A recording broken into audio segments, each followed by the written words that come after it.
The Galactic Council chamber buzzed with panic. Ambassador Zex of the peaceful Zarkonian Federation stood before the emergency assembly, his blue skin pale with fear. The holographic display showed star charts marked with red zones, entire systems going dark. Honored delegates, Zex's voice trembled. The Zircon Empire has broken the peace treaty. They've destroyed 3 of our colonies in 2 days. Our people are dying. The other alien representatives murmured anxiously. The Zarkonians were known across the galaxy as gentle traders and scholars. They had no military, no weapons beyond basic defense shields. The Zircon Empire, however, was different, a race of warriors who lived for conquest. We need help, Zex continued. Our ships cannot fight their war machines. We're sending distress calls to all allied systems, but no one has warships strong enough to face the Zircons. Elder Vorth of the Crystal Alliance spoke up, his crystalline form shimmering. The Zircons have plasma cannons that can melt through our strongest shields. Their fleet grows larger each month. Who in the galaxy could possibly stop them? That's when Communications Officer Yila rushed into the chamber, holding a datapad with shaking hands. Sirs, we've received a response to our distress call. It's from the Sol System. The chamber fell silent. Sol System, home to the mysterious species called humans. Most aliens had heard rumors about them. They came from a death world called Earth, where everything tried to kill them. Other species called them Deathworlders, but few had ever seen them fight. What do the humans say? Zex asked. Yila read from her pad. The message is simple. Distress call received. Earth Defense Fleet mobilizing. Estimated arrival in your system, 72 hours. Hold position. Humanity is coming. Meanwhile, in the Sol System, Admiral Sarah Chun stood on the bridge of the flagship Vengeance. Around her, the massive Earth Defense Fleet prepared for war. Hundreds of ships filled the space around Earth battleships, destroyers, carriers, and the feared dreadnoughts that could crack planets. "Ma'am," reported Captain Young-hoon from his station, "all ships report ready. The fleet is armed and waiting for your orders." Sarah nodded, her face hard as steel. She had read the reports about the Zarkonian massacres. Entire cities burned, families torn apart, children crying for parents who would never come home. This was exactly why humanity built their war fleet, to protect those who couldn't protect themselves. "Send a message to all ship captains," Sarah ordered. "Tell them what we're facing. The Zircon Empire thinks they can murder innocent people without consequence. They're about to learn why you don't mess with the Deathworlders' allies." Lieutenant Min Jun at the communications desk spoke up. "Admiral, should we inform the Galactic Council about our fleet's capabilities? They might be shocked to see what Earth has built." Sarah smiled coldly. "Let them be shocked. For too long, the galaxy has ignored the outer systems. They've left peaceful species, like the Zarkonians, defenseless, while empires like the Zircons grow stronger. Today, they learn what happens when Earth gets involved." On the tactical display, the fleet looked magnificent and terrible. Each human ship was built like a fortress, armed with weapons that could turn asteroids to dust. Unlike other species who built beautiful, artistic vessels, human ships were pure function designed only to win wars and bring enemies to their knees. "All ships, prepare for hyperspace jump," Sarah announced over the fleet communications.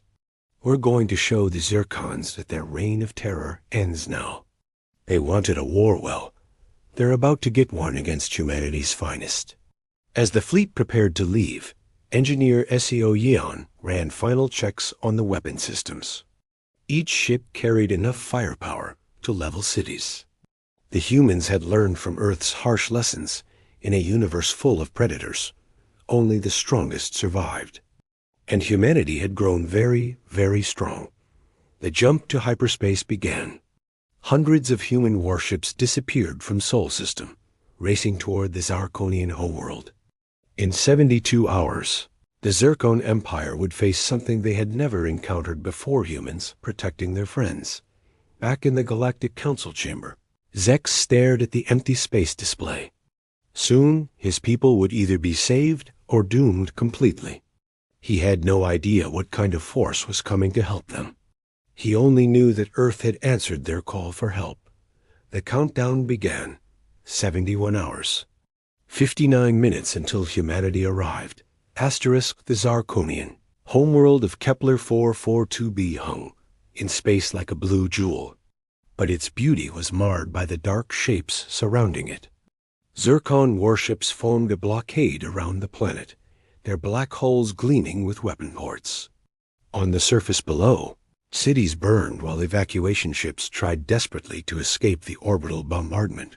Admiral Zorth of the Zircon Empire stood on his flagship Death's Edge, watching the destruction with satisfaction. His reptilian features showed cruel pleasure as another Zarkonian city disappeared in plasma fire. How pathetic, he hissed to his officers. They begged for mercy like children. This galaxy needs rulers with strength, not these weak traitors. Captain Vex approached nervously. Sir, our scouts report unknown ships approaching from the outer system. The readings are ... strange. Zorth barely looked up from the tactical display. More Zarkonian allies, no doubt. Some mining guild or merchant fleet trying to play hero. How many ships?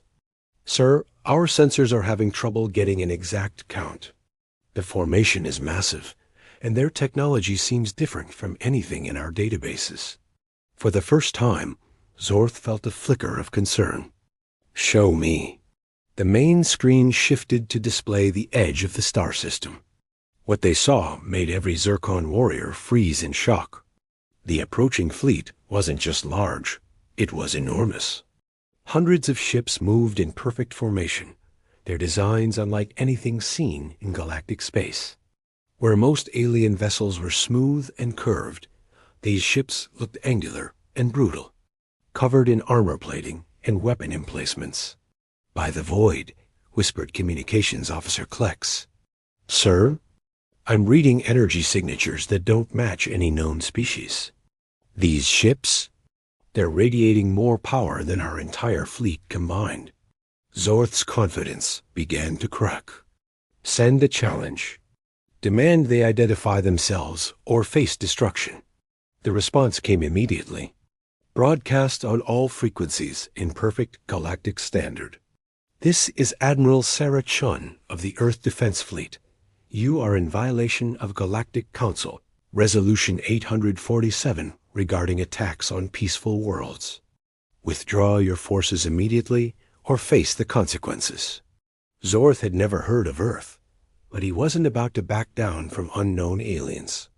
I am Admiral Zorth of the mighty Zircon Empire. This system belongs to us now. Turn around, or we'll add your ships to the wreckage.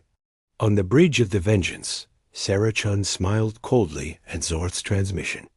Around her, the human fleet continued its approach. Each ship was a masterpiece of military engineering built not for exploration or trade, but for one purpose only: winning wars. Captain Yung-hoon, are all ships in position? Sarah asked. Yes, ma'am. Battle Formation Alpha is complete. All weapons are armed and ready. The Zircons have 62 ships. We have 437. Lieutenant Min-jun looked up from his station. Admiral, we're receiving panicked transmissions from the Zarkonian surface. They're asking if we're really here to help them. Sarah nodded to Min-jun. Send a message to the Zarkonian leadership. Tell them that Earth keeps its promises. No more of their people will die today. Engineer Seo Yeon monitored the weapon systems, watching as the massive railguns and plasma cannons charged to full power. Each human ship carried more firepower than most species' entire fleets. Ma'am, the Zircons are scanning our ships. Their computers are probably having trouble processing what they're seeing. Indeed, In the Zircon fleet, panic was spreading. Their sensors showed that each human ship was not only larger than their own, but carried weapons that defied understanding. The energy readings suggested that humanity had somehow turned their vessels into flying fortresses. "Sir," Captain Vex reported with growing fear, "their lead ships are moving into attack position." "But, sir, their smallest vessels are reading as more powerful than our flagship." Admiral Zorth felt sweat running down his scaled skin. "That's impossible. No species in the galaxy has that level of military technology." "Sir, we're receiving another transmission from the humans." Sarah's voice filled the Zircon bridge, calm and deadly serious. "Admiral Zorth, you have 60 seconds to begin withdrawing your forces from this system. This is your final warning. Earth does not repeat itself." Zorth's pride overrode his growing fear. "All ships attack formation. We'll show these unknown aliens the power of the Zircon Empire." On the human fleet's sensors, the Zircon ships began moving into attack positions. In the Vengeance's bridge, officers looked to Admiral Chun for orders. Sarah checked her chronometer. 60 seconds are up." She looked around at her crew, Young-hoon, Min-jun, Seo-yan, and the others. "Gentlemen, ladies, it's time to show the galaxy why you don't threaten Earth's allies. All ships, weapons free. Let's remind the universe that humanity doesn't start fights. We finish them." The human fleet opened fire. Asterisk. The first volley from the human fleet lit up space like a supernova. Railgun rounds traveling at significant fractions of light speed slammed into Zircon shields, while plasma beams cut through the void with deadly precision. The Zircon Empire had never faced anything like it. Admiral Zorth watched in horror as his forward ships simply vanished. Not destroyed, vaporized. The human weapons didn't just penetrate Zircon shields, they erased them completely. What kind of monsters are these humans? He gasped as another dozen of his warships disappeared in brilliant flashes of light. "Sir, our shields are useless." Captain Vex screamed over the alarms. "Their weapons are cutting through our armor like it's made of paper." On the bridge of the Vengeance, Admiral Sarachon watched the battle unfold with grim satisfaction. The humans had spent centuries perfecting warfare on their Deathworld. Every weapon system had been tested against the most dangerous predators Earth could produce. Now, facing alien warships, those weapons proved devastatingly effective. "Target their command ship," Sarah ordered. "Let's end this quickly." Captain Young-hoon coordinated the attack. "All dreadnoughts, focus fire on the Zircon flagship. Show them what happens when you murder innocent civilians." The human dreadnoughts' retribution, justice, and Earth's fury turned their massive weapon arrays toward Zorth's flagship. Each dreadnought was a kilometer long and bristling with enough firepower to crack moons. When they fired together, space itself seemed to scream. The Death's Edge shook like a toy in a hurricane. Zorth was thrown to the deck as his ship's shields collapsed in seconds. Emergency lights flashed red as hull breaches vented atmosphere into space.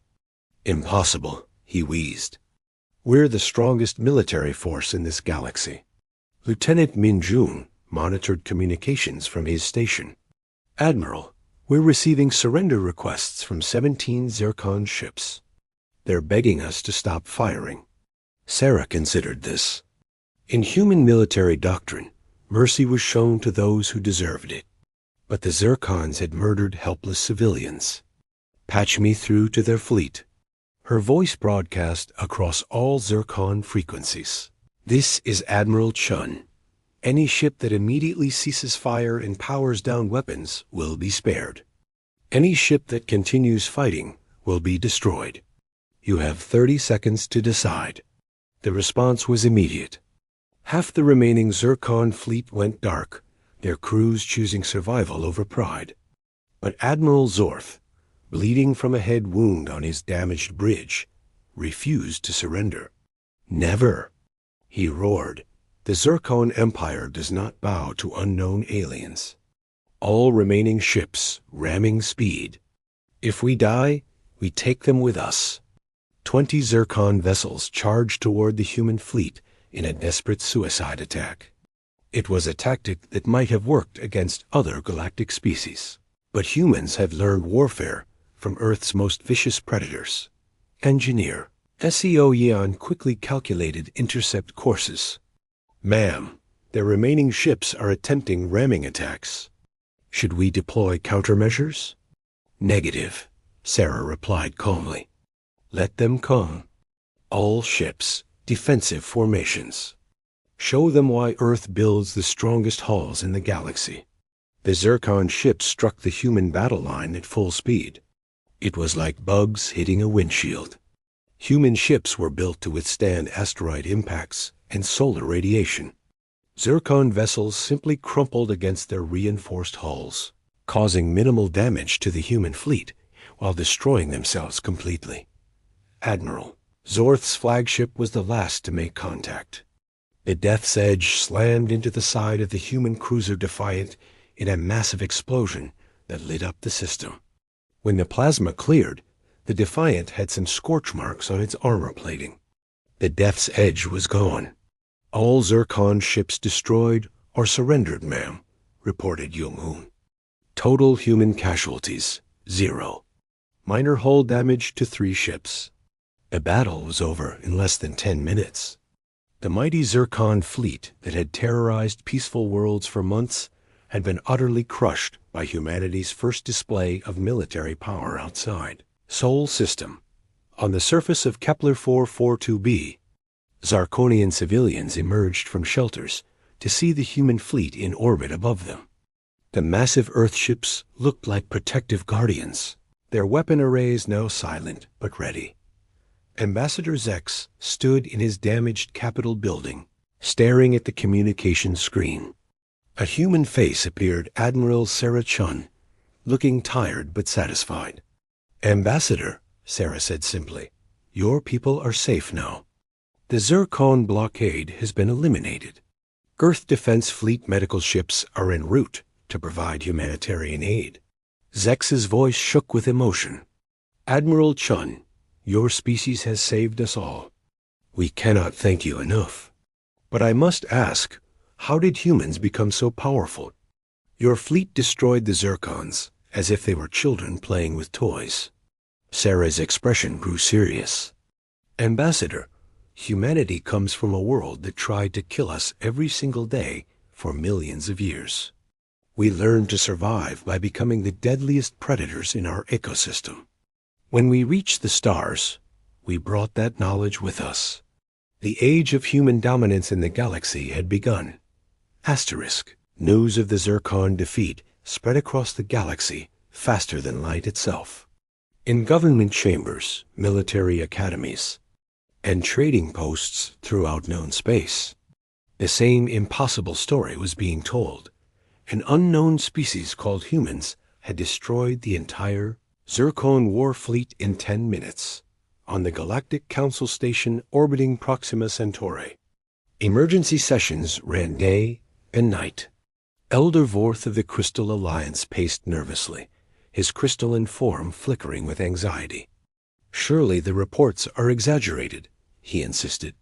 No species could possess such overwhelming military superiority. But the evidence kept pouring in. Sensor logs from neutral observers, testimony from surrendered Zircon officers, and most convincing of all, complete silence from Zircon space.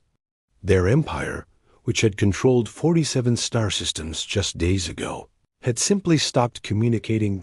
Ambassador Zex stood before the Emergency Council, his blue skin now healthy and bright. Behind him, holographic displays showed the reconstruction efforts on his homeworld. Human medical ships had arrived within hours of the battle, bringing supplies and technology that seemed miraculous to other galactic species. Honored delegates, Zex began, I have spent 3 days aboard human vessels, observing their capabilities firsthand. What I discovered changes everything we thought we knew about military power in this galaxy. He activated a recording from his visit to the Vengeance. Admiral Sarah Chun appeared on screen, giving Zex a tour of the ship's medical bay. Human doctors worked alongside Zarkonian physicians, treating wounded civilians with equipment that could regrow lost limbs and heal radiation damage in hours instead of months. Their medical technology alone surpasses our greatest achievements. Zex continued. But their military capabilities? He paused, still struggling to believe what he had seen. Each human warship carries enough firepower to sterilize an entire planet. Their smallest escort vessels are more powerful than our largest battleships. Council member Vex of the insectoid hives clicked his mandibles nervously. How is this possible? Our intelligence networks never detected such a massive military buildup in Sol system. The answer came from an unexpected source. Captain Jung-hoon of the Earth Defense Fleet had been invited to address the Council via hologram. His calm, professional demeanor was somehow more frightening than any warrior's boasting. Honorable Council members, Jung-hoon began, humanity has been building our defense fleet for over 2 centuries. We learned early in our space exploration that the galaxy contained many hostile species. Earth's philosophy is simple. Prepare for the worst. Hope for the best. Elder Vorth leaned forward. Captain, our sensors indicate that your home system contains thousands of warships. Surely this represents your entire military? Jung-hoon's slight smile sent chills through the assembled aliens. Elder Vorth, what you detected was our first fleet.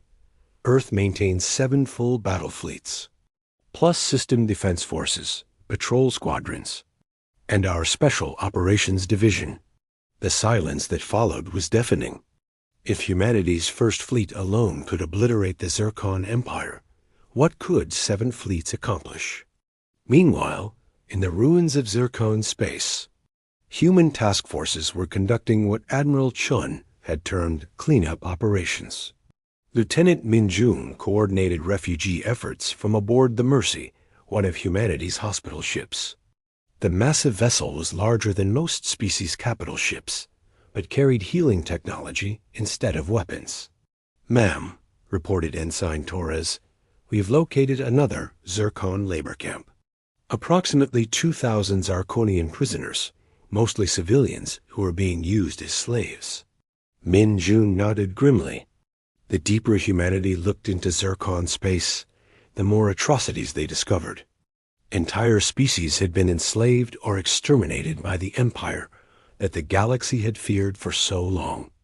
Deploy rescue teams, full medical support, and send a message to Admiral Chun. She wants to know about this. On the bridge of the Vengeance, Sarah Chan reviewed reports from across former Zircon territory. Her expression grew darker with each file. Engineer Seo Yan approached with her own datapad. Admiral, we've completed our analysis of Zircon military technology. Honestly, it's primitive compared to our standards. Their most advanced plasma cannons are roughly equivalent to our training weapons. Sarah wasn't surprised. Earth's harsh environment had driven humanity to excel at warfare in ways that peaceful species never could. What about their industrial capacity? Minimal, ma'am. They relied on slave labor and stolen technology from conquered species. Without their military to enforce control, their entire empire is collapsing. Sarah made a decision that would reshape galactic politics forever. Send a message to Earth Command. Request authorization for the Protectorate Protocol. It's time the galaxy had proper protection. Within hours, the response came back from Earth's leadership. Authorization granted. The Sol system was prepared to extend protection to any species that requested it under human oversight. Of course, the age of human expansion had begun, not through conquest, but through invitation. Species across the galaxy began to realize that their choice was simple: accept Earth's protection, or face the chaos of an undefended universe alone. Humanity had arrived on the galactic stage. and nothing would ever be the same. 6 months after the Zircon War, the galaxy looked completely different. The Galactic Council chambers had been relocated to a massive new station orbiting Earth's moon, a clear sign of where real power now resided. Ambassador Zex stood at the observation deck, watching human construction ships build the largest space station ever conceived. "It's magnificent," he whispered to his aide. The station was a marvel of human engineering, 10 times larger than the old council headquarters, with docking bays that could accommodate the massive human warships, alongside the smaller vessels of other species. Admiral Sarah Chon approached from behind, her footsteps silent on the deck plating. "Ambassador Zex, I trust you're finding the new facilities adequate?" Zex turned, bowing respectfully. In the months since humanity's arrival, Sarah had become the most important person in galactic politics. Not through conquest or threats, but through simple, overwhelming competence. "More than adequate, Admiral. Though I must admit, some species are still adjusting to the changes." Sarah nodded, understanding the diplomatic understatement. 3 major galactic powers had initially refused to recognize Earth's new role as protector of peaceful species. The crystalline hegemony, the Void Hunters, and the machine intelligence known as the Collective had all declared that they would continue operating as they always had. The hegemony had lasted 2 weeks before, requesting human protection after the Void Hunters attacked their mining worlds. The Collective had attempted to hack human computer systems and discovered that Earth's AI defenses were centuries ahead of anything they possessed. As for the Void Hunters, their raiding fleets had encountered human patrol squadrons 3 times. No Void Hunter ships had returned from any of those encounters. "The integration process takes time," Sarah replied diplomatically. "But species are adapting faster than we expected." Indeed they were. Captain Jung-hoon's reports showed remarkable changes across the galaxy. Trade routes that had been closed for decades due to piracy were now operating safely under human escort. Scientific expeditions were exploring dangerous regions of space protected by Earth Defense Fleet vessels. Most surprising of all, dozens of species had requested permanent human military advisors. Lieutenant Min Jun entered the observation lounge, carrying a datapad thick with reports. "Admiral, the quarterly statistics are ready. You're going to want to see this." Sarah reviewed the numbers with growing satisfaction. Galactic crime rates had dropped by 90%. Interspecies conflicts were at their lowest level in recorded history. Most importantly, not a single peaceful world had been attacked by hostile forces since humanity began its protection operations. "How are our new allies adapting to human military doctrine?" Sarah asked. Min Jun smiled. "Better than expected, Mom.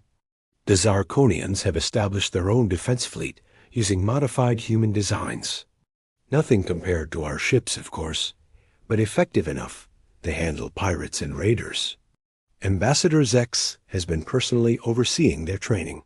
On the other side of the galaxy, engineer Seo Yan supervised the construction of humanity's newest project, a massive shipyard in former Zircon space. The facility would produce ships designed specifically for allied species, smaller than human vessels, but incorporating Earth's advanced technology. "Status report." "Chief," she called to her construction foreman. Chief Petty Officer Rodriguez looked up from his holographic blueprints. "Ma'am, we're ahead of schedule. The Zarkonian workers are incredibly motivated. Turns out, when you're building ships to protect your own families instead of serving slave masters, productivity goes way up." Seo Yan laughed.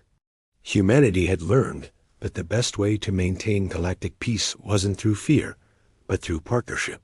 Species that felt invested in the new order were far more likely to support it. Back on the council station, Elder Vorth approached Admiral Chun with obvious nervousness. The Crystal Alliance had been one of humanity's first allies, but Vorth still seemed intimidated by Earth's military might. "Admiral," he began carefully, "my government has a question about your protection policies. If a species under human protection were to disagree with Earth's decisions, what would happen?"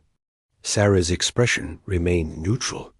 "Elder Vorth, let me be clear about something.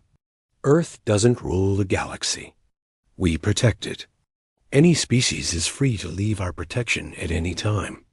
But they should understand that freedom comes with responsibility."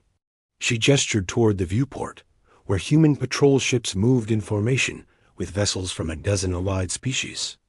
"We've created something new out here, Elder. A galactic community where strength protects wisdom, where the strong defend the weak, and where cooperation replaces conquest.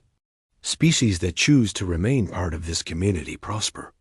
Those that choose chaos and conflict, well, they face the consequences of their choices." As if summoned by her words, a communication alert chimed.